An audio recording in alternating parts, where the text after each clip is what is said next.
आज के वीडियो में उन पौधों के बारे में बताऊंगी जो अभी देख लीजिए अप्रैल मई तक आपके गार्डन में ये शोभा बढ़ाते रहेंगे। और सबसे पहला पौधा है ये गजानिया का पौधा। गजानिया की बहुत सारी कलर वेराइटीज़ नर्सरी पर 20 to 50 रुपीज़ में अभी आपको मिल जाएंगी।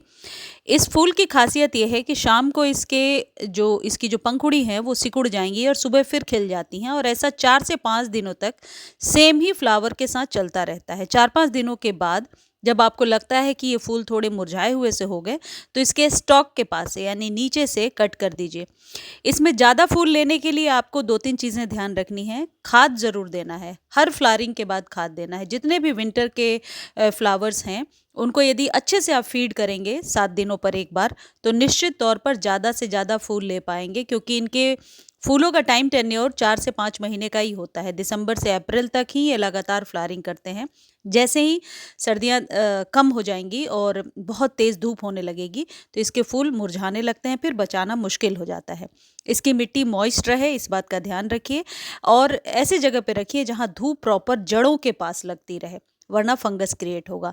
यदि खाद की बात करें तो वर्मी कंपोस्ट या काउडंग मैन्योर 1-1 चम्मच देते जाइए, वो खाद बेस्ट होता है। अदरवाइज एवरग्रीन वाले चैनल पर बहुत सारे जैविक खाद, जो ऑर्गेनिक खाद है वो कल ही बताया है मैंने, वो सारे यूज़ कीजिए, वो भी बेस्ट है। अगला है पैंसी। पैंसी का पौधा देखने में बहुत खूबसूरत लगता है। देखिए तितली जैसा ये दिखता है। इसको तो आप सेमी शेड में भी रख सकते हैं। इसमें एक ही चीज़ ध्यान रखना है, जैसे ही इसके फूल खिल जाते हैं और मुरझाए हुए से होते हैं, 2 दिनों में इसके फूल मुरझा जाते हैं, तो आप इसको डेड हेडिंग कर दीजिए, कट कर दीजिए।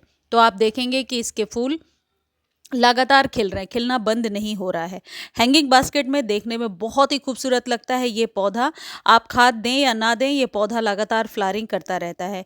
ये जितने भी सर्दियों के पौधे हैं, इनकी शैलो रूट्स होती हैं, छोटी छोटी जड़ें होती हैं, तो जड़ों के पास क्लीन रखिए ताकि धूप लगता रहे। अगला है क्राइसेंथेमम, जिसे गुलदाउदी कहते हैं। अभी लगाइए और ये चलता रहेगा अप्रैल तक। बट गुलदाउदी के साथ एक बहुत अच्छी बात यह है कि गुलदाउदी की कटिंग भी अभी आप लगा सकते हैं अपने ही पौधे से, या नर्सरी से जब पौध लेकर आ रहे हैं तो 3-4 प्लांट एक साथ आप तैयार कर सकते हैं। इसकी स्टेम इतनी आप कह सकते हैं नाजुक होती है कि ज़रूर 1-2 स्टेम कट ही जाती है, टूट ही जाती है, तो उस स्टेम को फेंकना नहीं है। आपको क्या करना है, यदि उसमें कलियां बनी हुई हैं तो उन कलियों को पहले कट कर दीजिए। कट करने के बाद ये पतली सी जो स्टेम है, इसको वेल ड्रेन सॉइल में दबाना है। वेलरन यानी गुलदाउदी को हमेशा सैंड मिला हुआ सॉइल पसंद है, तो 40% सैंड और 40% गार्डन सॉइल में 20% कंपोस्ट मिला करके यदि बना देते हैं, या 30-30 का भी रेशियो रखते हैं, तो पौधा ये बहुत अच्छे से ग्रो हो जाता है। इसको सॉइल में अच्छे से दबाइए, एरिएशन ना हो इसलिए डैप डैप करके, मैं आगे वीडियो में दिखा रही हूँ आपको, डैप डैप करके इसे अच्छे से बिठा दीजिए और फिर पानी डालिए और सेमी शेड में रख दीजिए। आप देखेंगे कि 4 से 5 दिन होंगे और ये इस पौधे में नई फुटाव होने लगेगी। एक चीज़ ध्यान रखिए, ये पौधा जब आपके घर में लगा हुआ है, किसी भी प्रकार के स्प्रे को फ्लावर्स पे नहीं करना है, अदरवाइज काले छोटे छोटे कीड़े हो जाते हैं, आपने पहले भी देखा होगा। गुलदाउदी को आप धूप में रखिए, और मॉर्निंग की भी धूप मिलेगी। यदि आपके यहाँ 2-3 घंटे की भी धूप आती है तो गुलदाउदी एक ऐसा पौधा है कि अच्छे से फ्लावरिंग करता रहेगा अप्रैल तक। ये जो कटिंग आप लगा रहे हैं, ये 15 से 20 दिनों में इसमें कलियां बनने लगेंगी। सबसे फास्ट ग्रोइंग प्लांट है सर्दियों का, और बहुत जल्दी कलियां बनती हैं। ये जो गुलदाउदी का पौधा है, ये यदि आपके यहाँ आपने लगाया है लेकिन ग्रोथ नहीं हो रही है, तो 1 चम्मच एप्सम सॉल्ट लेकर के और पानी में 1 लीटर डालिए और स्प्रे कर दीजिए। 3-4 दिनों बाद फिर से रिपीट कर दीजिए। आप देखिए बहुत अच्छी ग्रोथ होगी। एप्सम सॉल्ट को खरीदने का लिंक डिस्क्रिप्शन में दे दिया है, और यदि लिंक कॉपी नहीं कर पा रहे हैं तो आप टेक्स्ट कीजिए, मैं आपको लिंक प्रोवाइड कर दूंगी।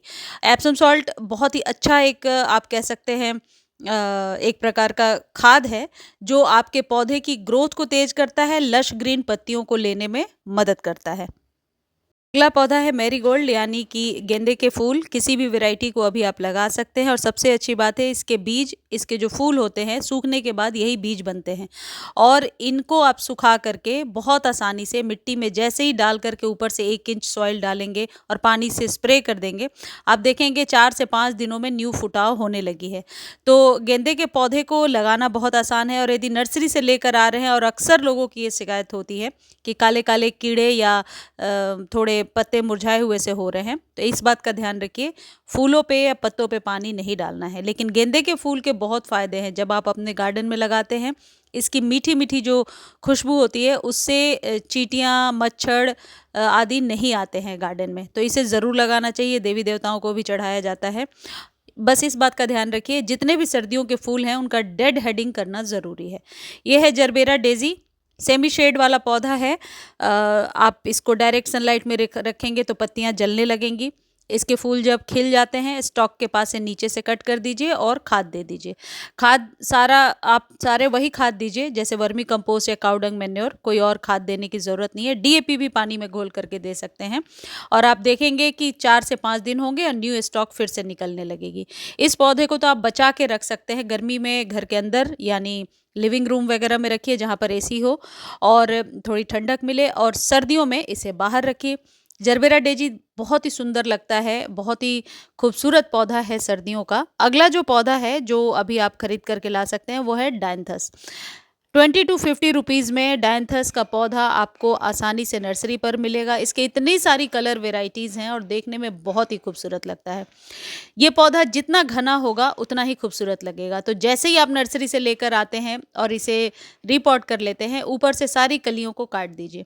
4 से 5 दिनों में न्यू कलियाँ आएंगी और पौधा ज़्यादा घना होगा। ये डायंथस का पौधा पिंचिंग के द्वारा ही घना होता है। डायंथस को भी खाद देना ज़रूरी है, 7 दिनों पर एक बार खाद देते जाइए। मस्टर्ड केक वाला फर्टिलाइज़र भी दे सकते हैं। मस्टर्ड केक एक एक चम्मच पाउडर फॉर्म में भी आप दे सकते हैं।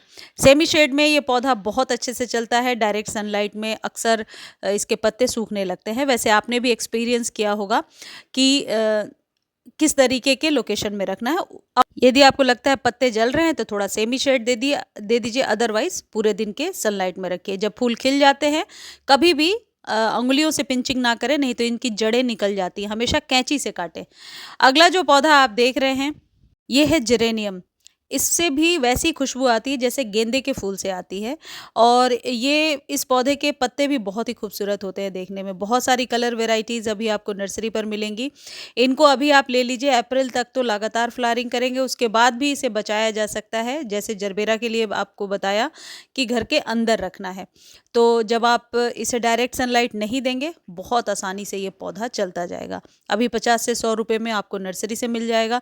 जब भी पानी दे रहे हैं इस बात का ध्यान रखें कि सॉइल बहुत ज़्यादा ड्राई हो चुकी है, 2-3 इंच ऊपर से ड्राई नज़र आ रही है, तभी पानी दीजिए।